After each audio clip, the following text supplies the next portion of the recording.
Hello friends, आपके अपने study channel study success class में आपका फिर से स्वागत है। हम आपके लिए लेकर आ गए हैं हिंदी का सेट सी का कुछ सॉल्यूशन और हम ऑब्जेक्टिव का पूरा कवर करेंगे कि कितना ऑब्जेक्टिव है, कितना आपका सही हुआ। तो चलिए शुरू करते हैं पहले प्रश्न के साथ।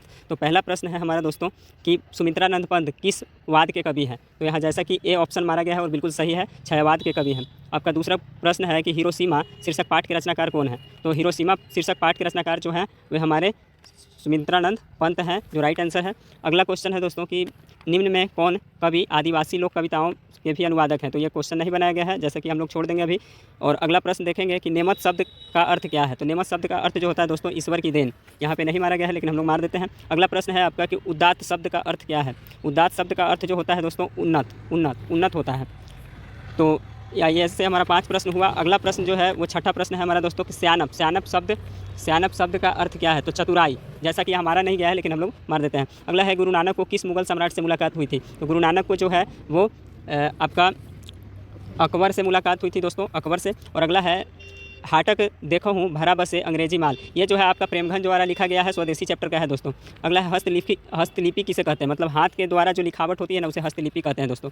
अगला है कि साखी शब्द का क्या अर्थ होता है। तो साखी शब्द का अर्थ होता है हमारा गवाही। सबसे ज़्यादा दोस्तों इस पर प्रश्न जो है व्याकरण से है हमारा। अगला है निम्नलिखित में कौन अशुद्ध शब्द है। तो इसमें देखिए संशोधन, विदेही और सीढ़ियाँ ये सब शुद्ध है, लेकिन दुष्कर अशुद्ध है क्योंकि इसमें मूर्धा स का प्रयोग किया जाता है दोस्तों, आधा मूर्धा स। अगला प्रश्न है आपका 12वां कि दोष का शब्द का विशेषण क्या है। तो दोष शब्द का विशेषण दूषित होगा। नेह शब्द का विशेषण क्या है। तो नेह शब्द का विशेषण आपका नेही हो जाएगा या प्रेमी, ये सब होता है दोस्तों। अगला है तामसा का प्रवाची। तो जैसा कि हमने छोड़ दिया है इस प्रश्न को, हम जल्दी में मिला रहे हैं। तो जो प्रश्न हमें आ रहे हैं उसका हम जल्दी अभी सोल्यूशन कर लेते हैं। अगला है फुल वीडियो जो है दोस्तों शाम को अपलोड करेंगे, जिसमें 100 का 100 प्रश्न बनाएंगे। अगला है पर्याप्त शब्द में कौन सा उपसर्ग है। तो पर्याप्त शब्द में आपका प्रा उपसर्ग है दोस्तों। आघात शब्द में कौन सा उपसर्ग है। तो आघात में आपका आ है।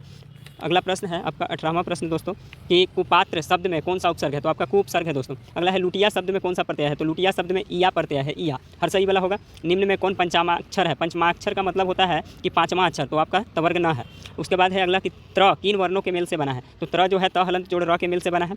अगला है निम्न में कौन दीर्घ स्वर है। तो दीर्घ स्वर आ दीर्घऊ होता है, जहाँ दीर्घई दिया हुआ है। अगला है कि दीर्घऊ का उच्चारण स्थान। तो दीर्घऊ का उच्चारण स्थान ओष्ठ से होता है। अगला है निम्न में कौन उष्म व्यंजन है। तो उष्म व्यंजन जैसे कि हम जानते हैं कि 25 होता है क से म तक, जिसमें म दिया हुआ है दोस्तों।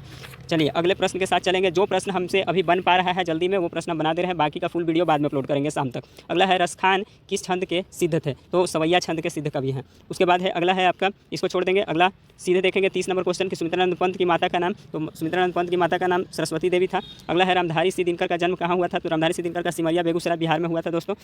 अगला चलेंगे 31 नंबर क्वेश्चन की ओर। किनके पिता प्रख्यात पुरातत्ववेत्ता थे। तो ये आपका सच्चिदानंद हीरानंद वात्स्यायन। इसी में नाम में ही इनके पिता का नाम भी छिपा हुआ है, हीरानंद शास्त्री जो है प्रख्यात पुरातत्ववेत्ता थे। एक वृक्ष की हत्या किसका रचना है। तो दोस्तों एक वृक्ष की हत्या जो है यहाँ गलत मार दिया गया है ऑप्शन, यहाँ पे होगा कुंवर नारायण होगा, ये क्वेश्चन गलत बना दिया है। अगला है जीवनानंद दास किस भाषा के सम्मानित कवि हैं। तो जीवनानंद दास जो है बंगाली भाषा के सम्मानित कवि हैं। उसके बाद बीजाक्षर किसकी रचना, इसको छोड़ेंगे। रेनल मारिया रिल्के की माता का नाम जो था वो दोस्तों सोफिया था, सोफिया।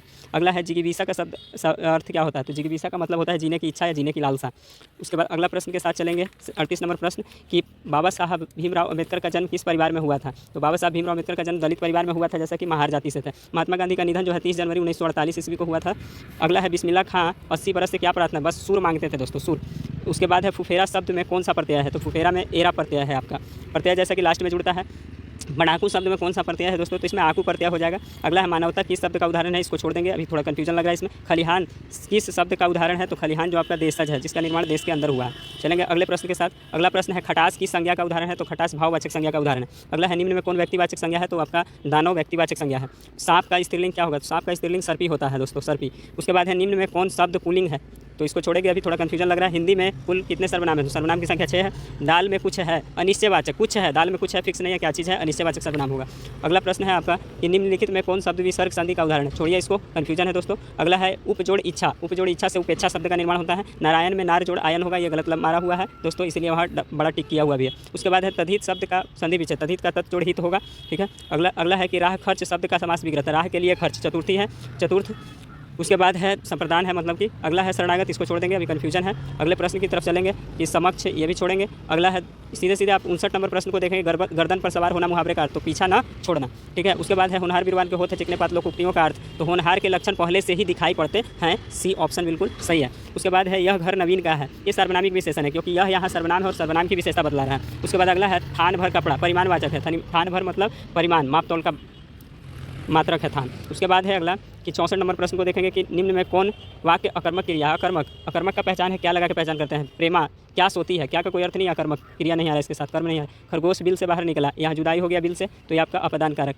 उसके बाद यहाँ से सीधा छोड़ देंगे, ये सब प्रश्नों को अभी हमने हल नहीं किया है, ये जल्दी जल्दी में हल किया जा रहा है। अगला प्रश्न है निम्न में कौन अल्प प्राण है, तो अल्प प्राण जो है आपका ये आपका पहला हो जाएगा ठ। उसके बाद है निम्न में कौन महाप्राण है, इसको छोड़ देंगे, अभी कन्फ्यूजन लग रहा है। उसके बाद अगला प्रश्न जो देखेंगे जिसे नहीं जीता जा सके उसे कहते हैं अजेय, जिसको जीता नहीं जा सकता उसे अजेय, जिसका तेज निकल गया उसको बोलते हैं निस्तेज। उसके बाद है कायर शब्द का विलोम क्या है, तो कायर शब्द का विलोम होता है निडर, कायर का उल्टा होता है निडर, यानी ऑप्शन है। उसके बाद है ज्योति, ज्योति का विलोम क्या होता है, ज्योति का चेतन होता है दोस्तों।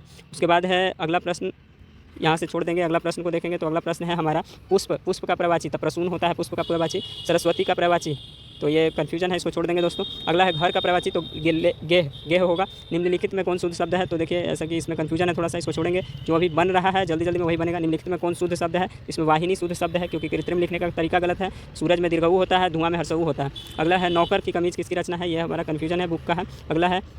अगला प्रश्न है पंडित बिरजू महाराज ने गंडा किससे बंधवाया, तो अपने बाबूजी से बंधवाए थे, उसके लिए दक्षिणा भी दिया था उन्होंने। परंपरा का मूल्यांकन शीर्षक पाठ के लेखक कौन है, तो परंपरा का मूल्यांकन जो है हमारे रामविलास शर्मा के द्वारा लिखा गया है। उसके बाद अगला प्रश्न है कि बहादुर कहाँ से भागकर आया था, तो बहादुर नेपाल से भागकर आया था, नेपाल का ही रहने वाला था, उसकी माँ ने पीटा था इसलिए भाग गया था। उसके बाद है बादशाह अकबर ने सिक्का जो चलवाया था उस पर किसका आकृति था, तो उस पर राम सीता का आकृति था दोस्तों, राम सीता का। कह रहा है कि प्राणी शास्त्रियों का ऐसा अनुमान है कि मनुष्य अनावश्यक अंग उसी प्रकार से, तो ये जो वाक्य है ना दोस्तों, ये वाक्य आपका नाखून क्यों बढ़ते हैं से लिया गया है। उसके बाद है अगला प्रश्न है कि मैक्स मूलर, ये तो छोड़ देंगे, इसको कन्फ्यूजन है। अगला है नलिन विलोचन शर्मा के अनुसार महल झोपड़ी वालों की लड़ाई में अक्सर महल वाले जीतते हैं, ये नलिन विलोचन शर्मा राइटर ने कहा है। उसके बाद धरती कब तक घूमेगी, तो धरती कब तक घूमेगी पात्रा जो है सीता है, मेन नायिका भी है इसकी। पपाती लगभग कितने साल की थी, तो पपाती 12 साल की थी। अगला है माँ शीर्षक पाठ के लेखक कौन है, तो माँ शीर्षक पाठ के लेखक ईश्वर पेटलीकर है। और माँ जी के पास आंगन में बैठकर मंगम्मा क्या खाती थी, तो पान और सुपारी खाती थी जब वो दही बेचने जाती थी। अगला है कि अरे कहावत है दवा करने से तो मसान नहीं जगता, यह माँ जी ने कहा था, उसकी माँ ने, जो पागल थी मंगू की माँ, उसकी माँ ने बोला था ये बात। रसूलन बाई कौन थी, तो रसूलन बाई एक अभिनेत्री थी, ठीक है। उसके बाद अगला है आपका सीधा प्रश्न देखेंगे कहाँ पे, तो आपका 99 निम्नलिखित में किस पाठ की विद्या निबंध है, तो आपका ललित निबंध है, नाखून क्यों बढ़ते हैं। और इसी के साथ हमारा एक और प्रश्न है दोस्तों, एक और प्रश्न है, वो है the caste in India their mechanism, ये बाबा साहब भीमराव अम्बेडकर के द्वारा लिखा गया है। और इसी के साथ हमारा जितना भी प्रश्न बन सका है उसको हमने मिला दिया है। और इसका फुल वीडियो के लिए शाम को हम अपलोड करेंगे, जिसमें 1 से 100 तक पूरा मिलाया हुआ रहेगा। ये जल्दी में सेंटर से बनाएगा दोस्तों। थैंक्स।